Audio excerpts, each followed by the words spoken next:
ಎಲ್ಲ ಪೋಷಕರಿಗೆ ಹಾಗೂ ವಿದ್ಯಾರ್ಥಿಗಳಿಗೆ ನಮಸ್ಕಾರ. 2026-27ನೇ ಶೈಕ್ಷಣಿಕ ಸಾಲಿನ ಅತ್ಯುತ್ತಮ ಗುಣಮಟ್ಟದ ಶಿಕ್ಷಣ ಪಡೆಯಬೇಕೆಂಬ ಎಲ್ಲ ವಿದ್ಯಾರ್ಥಿಗಳಿಗೂ ಹಾಗೂ ಪೋಷಕರಿಗೆ ಪರಿಶಿಷ್ಟ ಜಾತಿ ಮತ್ತು ಪರಿಶಿಷ್ಟ ಪಂಗಡದ ವಿದ್ಯಾರ್ಥಿಗಳಿಗೆ ಕರ್ನಾಟಕ ಸರ್ಕಾರದಿಂದ ಒಂದು ಮಹತ್ವದ ಅಧಿಸೂಚನೆ ಪ್ರಕಟವಾಗಿದೆ. ರಾಜ್ಯದ ಪ್ರತಿಷ್ಠಿತ ಶಾಲೆಗಳ ಪ್ರವೇಶಕ್ಕಾಗಿ ಸಮಾಜ ಕಲ್ಯಾಣ ಇಲಾಖೆ ಹಾಗೂ ಪರಿಶಿಷ್ಟ ವರ್ಗದ ಕಲ್ಯಾಣ ಇಲಾಖೆ ವತಿಯಿಂದ ಒಂದು ನೋಟಿಸ್ ಹೊರಬಿದ್ದಿದೆ. ಅರ್ಹತಾ ಪ್ರವೇಶದ ಮೂಲಕ ವಿದ್ಯಾರ್ಥಿಗಳನ್ನ ಆಯ್ಕೆ ಮಾಡಲಾಗುತ್ತದೆ. ಈ ಪ್ರವೇಶ ಪರೀಕ್ಷೆ ಯಾರೆಲ್ಲ ಅರ್ಜಿಯನ್ನು ಸಲ್ಲಿಸಬಹುದು ಮತ್ತು ಪ್ರಮುಖ ದಿನಾಂಕಗಳೇನು ಮತ್ತು ಆಯ್ಕೆ ಪ್ರಕ್ರಿಯೆ ಹೇಗೆ ನಡೆಯುತ್ತದೆ ಅನ್ನುವ ಸಂಪೂರ್ಣ ಮತ್ತು ನಿಖರವಾದ ಮಾಹಿತಿಯನ್ನ ಈ ವಿಡಿಯೋದಲ್ಲಿ ಹಂತ ಹಂತವಾಗಿ ವಿವರಿಸುತ್ತಿದ್ದೇನೆ. ವಿಡಿಯೋನ ಕೊನೆವರೆಗೆ ನೋಡಿ, ಎಲ್ಲಿ ಸ್ಕಿಪ್ ಮಾಡದೆ ಕಂಪ್ಲೀಟ್ ಆಗಿ ಅರ್ಥ ಮಾಡ್ಕೊಳ್ಳಿ ಅಂತ ಹೇಳ್ತಾ ಬನ್ನಿ ವಿಡಿಯೋನ ಶುರು ಮಾಡೋಣ. ವಿಡಿಯೋನ ಶುರು ಮಾಡೋಕ್ಕಿಂತ ಮುಂಚೆ ಯಾರೆಲ್ಲ ನಮ್ಮ ಚಾನಲ್ಗೆ ಸಬ್ಸ್ಕ್ರೈಬ್ ಮಾಡ್ಕೊಂಡಿಲ್ಲ ದಯವಿಟ್ಟು ವಿಡಿಯೋಗೆ ಒಂದು ಸಬ್ಸ್ಕ್ರೈಬ್ ಮಾಡ್ಕೊಂಡು ವಿಡಿಯೋಗೆ ಒಂದು ಲೈಕ್ ಮಾಡಿ ಅಂತ ಹೇಳ್ತಾ, ಮೊದಲನೇದಾಗಿ ಏನಿದು ಪ್ರತಿಷ್ಠಿತ ಶಾಲೆಗಳ ಪ್ರವೇಶ ಯೋಜನೆ ಅನ್ನೋದಾದ್ರೆ, ರಾಜ್ಯದ ಪ್ರತಿಭಾವಂತ ಎಸ್ಸಿ ಮತ್ತು ಎಸ್ಟಿ ವಿದ್ಯಾರ್ಥಿಗಳಿಗೆ ಉನ್ನತ ಮಟ್ಟದ ಮೂಲ ಸೌಕರ್ಯಗಳಿರುವ ಶೈಕ್ಷಣಿಕ ಸಂಸ್ಥೆಯ ವ್ಯಾಸಂಗ ಮಾಡಲು ಅವಕಾಶ ಕಲ್ಪಿಸುವ ಈ ಯೋಜನೆಯ ಮುಖ್ಯ ಉದ್ದೇಶ ಆಗಿರುತ್ತೆ. ಇದಕ್ಕಾಗಿ ಸರ್ಕಾರವು ರಾಜ್ಯ ಮಟ್ಟದ ಒಂದು ಸ್ಪರ್ಧಾತ್ಮಕ ಅರ್ಹತಾ ಪರೀಕ್ಷೆಯನ್ನ ಆಯೋಜಿಸುತ್ತದೆ.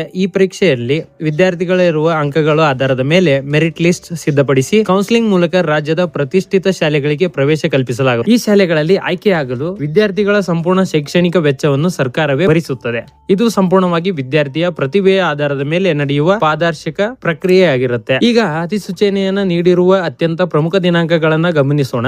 ಆನ್ಲೈನ್ ಮೂಲಕ ಮಾತ್ರ ಅರ್ಜಿಯನ್ನ ಸಲ್ಲಿಸಲು ಅವಕಾಶವಾಗಿರುತ್ತೆ. ವೇಳಾಪಟ್ಟಿ ಈ ಕೆಳಗಿನಂತೆ ಇರುತ್ತೆ. ಇಲ್ಲಿ ನೋಡ್ತಾ ಇರಬಹುದು, ಅರ್ಜಿ ಸಲ್ಲಿಕೆ ಆರಂಭವಾಗುವುದು ಏಪ್ರಿಲ್ 15, 2026ರಂದು. ನಂತರ ಅರ್ಜಿ ಸಲ್ಲಿಸಲು ಕೊನೆ ದಿನಾಂಕ ಮೇ 4, 2026 ಆಗಿರುತ್ತೆ. ಇಲ್ಲಿ ಒಂದು ಮುಖ್ಯವಾದ ಸೂಚನೆ ಏನಂದ್ರೆ, ಕೊನೆ ದಿನಾಂಕದವರೆಗೆ ಕಾಯಬೇಡಿ. ಏಪ್ರಿಲ್ ತಿಂಗಳಲ್ಲೇ ನೀವು ಅರ್ಜಿಯನ್ನ ಸಲ್ಲಿಸುವುದು ಸೂಕ್ತ. ಏಕೆಂದ್ರೆ ಕೊನೆಯ ದಿನಗಳಲ್ಲಿ ಸರ್ವರ್ ಬಿಸಿ ಆಗಿರುತ್ತೆ, ಅರ್ಜಿ ಸಲ್ಲಿಕೆಯಲ್ಲಿ ತೊಂದರೆ ಆಗಬಹುದು. ಅರ್ಜಿ ಪರಿಶೀಲನೆ ಯಾವಾಗ ನಡೆಯುತ್ತೆ ಅಂದ್ರೆ ಮೇ 6, 2026ರಂದು ನಡೆಯುತ್ತೆ. ಮತ್ತೆ ಪ್ರವೇಶ ಪರೀಕ್ಷೆ ನಡೆಯುವ ದಿನಾಂಕ ನೋಡೋದಾದ್ರೆ ಮೇ 12 ವಿದ್ಯಾರ್ಥಿಗಳ ಈ ದಿನಾಂಕವನ್ನ ಗುರಿಯಾಗಿಟ್ಟುಕೊಂಡು ತಮ್ಮ ಅಧ್ಯಯನವನ್ನ ಮಾಡಬೇಕಾಗತ್ತೆ. ಯಾಕೆಂದ್ರೆ ಮೇ 12, 2026ರಂದು ಪ್ರವೇಶ ಪರೀಕ್ಷೆ ನಡೆಯುವ ದಿನಾಂಕ ಆಗಿರುತ್ತೆ. ಈಗ ಫಲಿತಾಂಶ ಯಾವಾಗ ಬರುತ್ತೆ ಅನ್ನೋದಾದ್ರೆ, ರಿಸಲ್ಟ್ ಬಂದು ನಮ್ಗೆ ಮೇ 15, 2026ರಂದು ಬರುತ್ತೆ. ಇದಾದ ಬಳಿಕ ನಮ್ಗೆ ಕೌನ್ಸಿಲಿಂಗ್ ಮೂಲಕ ಆಯ್ಕೆ ನಡೆಯುತ್ತೆ. ಆ ಅರ್ಹತೆ ಪಡೆದ ವಿದ್ಯಾರ್ಥಿಗಳಿಗೆ ಮೇ 19, 2026ರಂದು ಕೌನ್ಸಿಲಿಂಗ್ ಅನ್ನ ಮಾಡಲಾಗುತ್ತೆ. ಮತ್ತೆ ಆಯ್ಕೆಯಾದ ಶಾಲೆಗಳಿಗೆ ದಾಖಲಾತಿಗಳನ್ನ ಯಾವಾಗ ಮಾಡ್ಬೇಕಂದ್ರೆ, ಅಂದ್ರೆ ಅಡ್ಮಿಷನ್ ಯಾವಾಗಪ್ಪ ತಗೊಳೋದಂದ್ರೆ ಮೇ 30, 2026ರಂದು ಕಡೆಯ ದಿನಾಂಕ ಆಗಿರುತ್ತೆ. ನೋಡಿದ್ರಲ್ಲ, ದಿನಾಂಕಗಳ ಸಂಪೂರ್ಣ ಮಾಹಿತಿ ಸಿಕ್ಕ ನಂತರ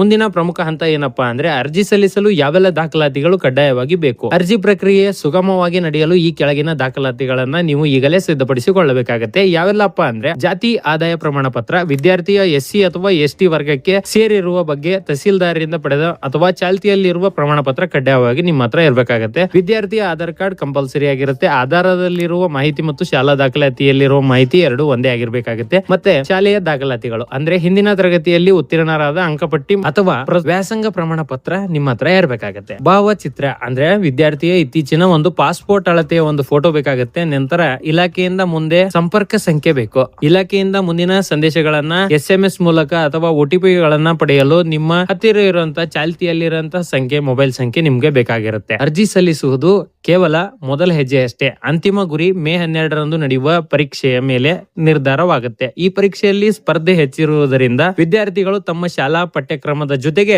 ಮೂಲಭೂತ ಗಣಿತ, ವಿಜ್ಞಾನ ಮತ್ತು ಸಾಮಾನ್ಯ ಜ್ಞಾನ ವಿಷಯಗಳ ಕಡೆಗೆ ಹೆಚ್ಚಿನ ಗಮನ ಹರಿಸಬೇಕಾಗುತ್ತೆ. ನಿರಂತರ ಅಭ್ಯಾಸ ಮತ್ತು ಸರಿಯಾದ ಮಾರ್ಗದರ್ಶನದಿಂದ ಈ ಪ್ರವೇಶ ಪರೀಕ್ಷೆಯನ್ನ ಸುಲಭವಾಗಿ ನಾವು ಗೆಲ್ಲಬಹುದು. ಈ ಯೋಜನೆಯ ಕುರಿತು ಅಧಿಕೃತ ವೆಬ್ಸೈಟ್ ಲಿಂಕ್ ಅನ್ನ ನಾನು ವಿಡಿಯೋ ಡಿಸ್ಕ್ರಿಪ್ಷನ್ ಅಲ್ಲಿ ಕೊಟ್ಟಿರ್ತೀನಿ. ಈ ಉಪಯುಕ್ತ ಮಾಹಿತಿ ರಾಜ್ಯದ ಎಲ್ಲಾ SC ST ವಿದ್ಯಾರ್ಥಿಗಳಿಗೆ ತಲುಪುವಂತೆ ನೀವು ಶೇರ್ ಮಾಡಬೇಕಾಗುತ್ತೆ. ಪ್ರವೇಶ ಪರೀಕ್ಷೆಯ ತಯಾರಿ ಮತ್ತು ಸಿಲೆಬಸ್ ಮತ್ತು ಇಂತಹ ಕಾಂಪಿಟೇಟಿವ್ ಎಕ್ಸಾಮ್ ಗಳ ನಿಖರ ಮಾಹಿತಿಗಾಗಿ ನಮ್ಮ ಚಾನಲ್ ನ ಈಗಲೇ ಸಬ್ಸ್ಕ್ರೈಬ್ ಮಾಡ್ಕೊಂಡು, ವಿಡಿಯೋದಲ್ಲಿ ನಿಮ್ಗೆ ಏನಾದ್ರೂ ಡೌಟ್ ಇತ್ತು ಅಂದ್ರೆ ಕಾಮೆಂಟ್ ಬಾಕ್ಸ್ ನಲ್ಲಿ ಡೌಟ್ ಗಳನ್ನ ಕೇಳಿ ನಾನು ಅದಕ್ಕೆ ರಿಪ್ಲೈ ಮಾಡ್ತೀನಿ ಅಂತ ಹೇಳ್ತಾ ಈ ವಿಡಿಯೋ ಮುಗಿಸ್ತಾ ಇದ್ದೀನಿ. ಜೈ ಹಿಂದ್, ಜೈ ಕರ್ನಾಟಕ.